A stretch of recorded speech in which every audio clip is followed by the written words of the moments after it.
বিয়ের ১ বছর পূর্ণ না হতেই আবারও আলোচনার কেন্দ্রে জনপ্রিয় সঙ্গীতশিল্পী ও অভিনেতা তাহসান রহমান খান। তবে এবার কোনো নতুন কাজ নয়, দ্বিতীয় বিবাহ বিচ্ছেদের খবরেই শিরোনামে তিনি। গত শনিবার গণমাধ্যমে দেওয়া এক বক্তব্যে তাহসান নিজেই তার দ্বিতীয় সংসার ভাঙার বিষয়টি নিশ্চিত করেন। খবরটি প্রকাশ্যে আসার পর থেকেই ভক্ত ও শুভাকাঙ্ক্ষীদের মধ্যে নানা প্রশ্ন তৈরি হয়েছে।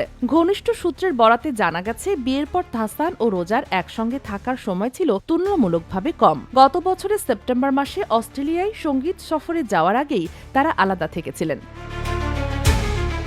তারও আগে থেকেই দুজনের সম্পর্কে দূরত্ব তৈরি হয় বলে জানা যায়। ওই সময় তাহসান গণমাধ্যমে ইঙ্গিত দিয়েছিলেন তিনি সঙ্গীত জগৎ থেকে নিজেকে গুটিয়ে নেওয়ার কথা ভাবছেন এবং সামাজিক যোগাযোগ মাধ্যম থেকেও দূরে থাকার সিদ্ধান্ত নিয়েছেন। তবে এরপর ব্যক্তিগত সম্পর্ক নিয়ে প্রকাশ্যে আর কোনো মন্তব্য করতে দেখা যায়নি তাকে।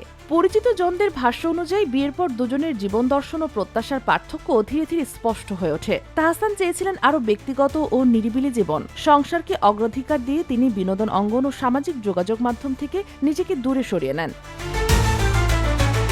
অন্যদিকে বিয়ের পর রোজার সামাজিক পরিচিতি ও পরিসর বাড়ে, যা তিনি উপভোগ করছিলেন। এই ভিন্ন মানসিক অবস্থান ও জীবনযাপনের ধরন থেকেই দুজনের মধ্যে দূরত্ব বাড়তে থাকে। শুরুতে সেই দূরত্ব কাটিয়ে ওঠার চেষ্টা করলেও এক পর্যায়ে মতের অমিল প্রকট হয়ে ওঠে। ফলে কোনো পক্ষের বিরুদ্ধে অভিযোগ না এনে পারস্পরিক সম্মান বজায় রেখেই সম্পর্কে ইতি টানার সিদ্ধান্ত নেন তারা। জানা গেছে, গত বছরের শেষ দিকে বিচ্ছেদের আনুষ্ঠানিক প্রক্রিয়া সম্পন্ন হয়। তাহসানের আগের সংসারে একটি কন্যা সন্তান রয়েছে, যার সঙ্গে তিনি নিয়মিত সময় কাটান। ব্যক্তিগত জীবন নিয়ে বরাবরই সংযত এই শিল্পী বর্তমান পরিস্থিতিতেও নীরবতাকেই বেছে নিয়েছেন। ঘনিষ্ঠ মহলের মতে, বিচ্ছেদ হলেও পুরো প্রক্রিয়াটি সৌহার্দ্যপূর্ণভাবেই সম্পন্ন হয়েছে এবং পুনর্মিলনের কোনো সম্ভাবনা নেই।